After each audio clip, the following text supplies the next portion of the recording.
Here I'm dealing with typography in a different way, putting the type into a physical environment and then photographing that physical environment to make the final poster output. Here I am doing a similar thing, but on a smaller scale, and I'm also manipulating the actual picture plane of a page. So in this word, I've taken the L and treated it with bleach so that it would strip out the toner from the page to have this dual meaning of these two words. Here I am actually tearing the page and have an underlaying page to give a second meaning to this poster. Here on the left, I am manipulating this printout through cutting it into different pieces and then reassembling it and photographing it. And on the right-hand side, I'm utilizing an object. These are table tennis or ping pong balls that I'm utilizing to make the typography. Here is a zoom in on that for a closer look. Here I'm taking a physical object and manipulating it. So I found this glove in a snowbank here in Boston during a winter storm and brought it in and started to take it apart to make this word abandoned. So it's actually a story about this abandoned glove. Here I'm utilizing some blocks to make typography. So simply setting the block, picking my photographic angle and lighting them to make the final output. Here I'm utilizing the projector to shoot into different spaces on top of objects, and then doing some minor correction inside of Photoshop to basically evoke feeling through this typography. Here I'm utilizing vector shapes and pattern to make these two posters about the Bauhaus movement. Here, this poster about the 130th anniversary of the designer and artist Elizinski. I'm utilizing some of the simple shapes and construction styles of his work to make this poster that can be rotated in a couple of different ways. So it has this presentation. It has this presentation where you can read the L now becomes a 1 and a 3 for 130. And here the L is, again, the topic matter that is read primarily in the black type. Here I'm utilizing objects to make glyphs and typography. Here I'm doing a similar thing on the left, but these are vector-based objects again, so these are not physical objects. And on the right-hand side, I'm manipulating the way these words are read to be able to tell the story of this poster. Here I'm utilizing photographs to build the type to talk about this message of violence and gun safety and the need for different gun legislation here in the US. Here's a close-up of that image. Here I'm utilizing on the left-hand side an image of a can, a soup can, to talk about Andy Warhol. And on the right-hand side, I'm utilizing photographs from his lifespan. But both of these tell the same story about the same person, but in very different strategies in very different ways. Here I'm utilizing my own photography of weather conditions here in Boston.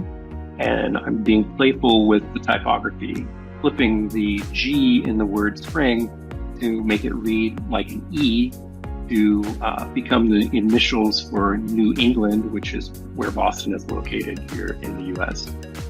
Here's a close-up of that image. So again, I'm blending my photography, vector-based type, and also handwritten typography inside of this one composition. Here I am directly blending objects and typography to tell the story of these two posters. So I find when I'm working with younger designers, often they work with a very sort of agnostic philosophy of type is here and image is here and they can't be connected. Here I'm trying to show a strategy where they're blended together and one does not exist without the other. This is something you can certainly do with typography as well, because if either of these images were gone, you wouldn't be able to read or get the full effect of the image here.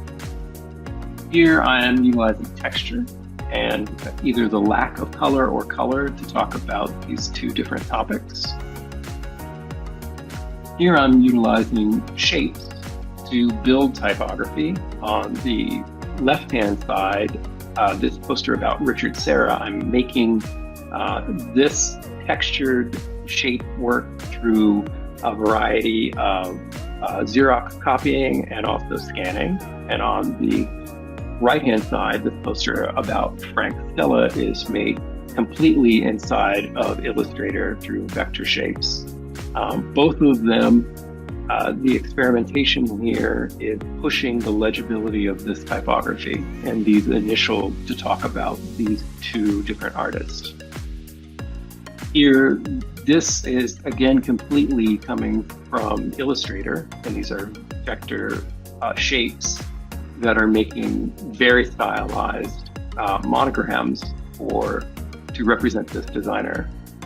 So her work was environmental design, so she was working with graphic design in spaces and in the world of interior design.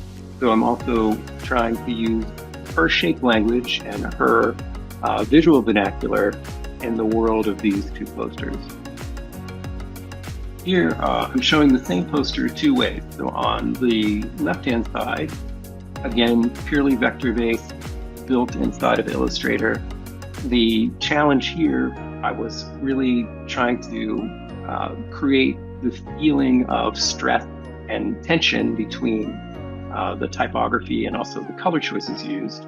On the right-hand side, I was really looking at this from the standpoint of how I could strengthen and enhance the messaging through manipulating this through Xeroxing and scanning. And here I'm utilizing collage and multiple languages to talk about these two topics for these two different posters. I think it's one of these things inside of this presentation where I'm also trying to show you a variety of ways that you can work and a variety of ways that you can think about design. So there are certainly some things that are more minimal and some things that are much more maximalized. And really it is a matter of making decisions based on how you want to speak to the viewer and how you want the viewer to connect with the message.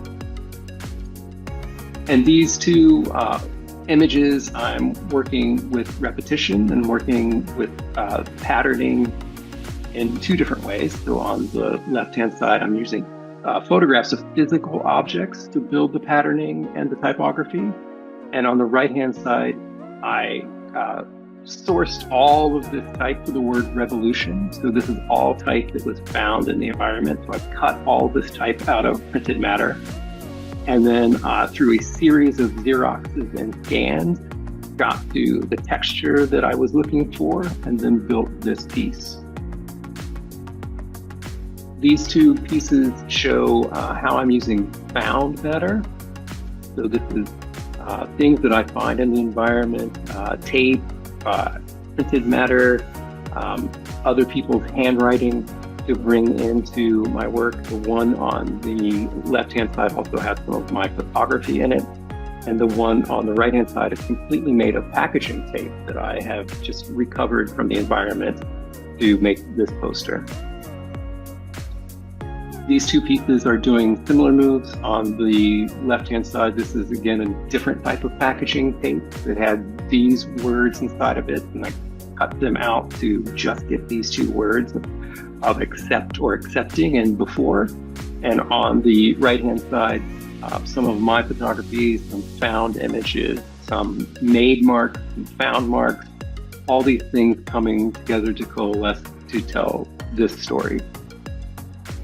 So I'd like to thank you for listening and certainly hope that you have great success inside of your project and look forward to seeing the results.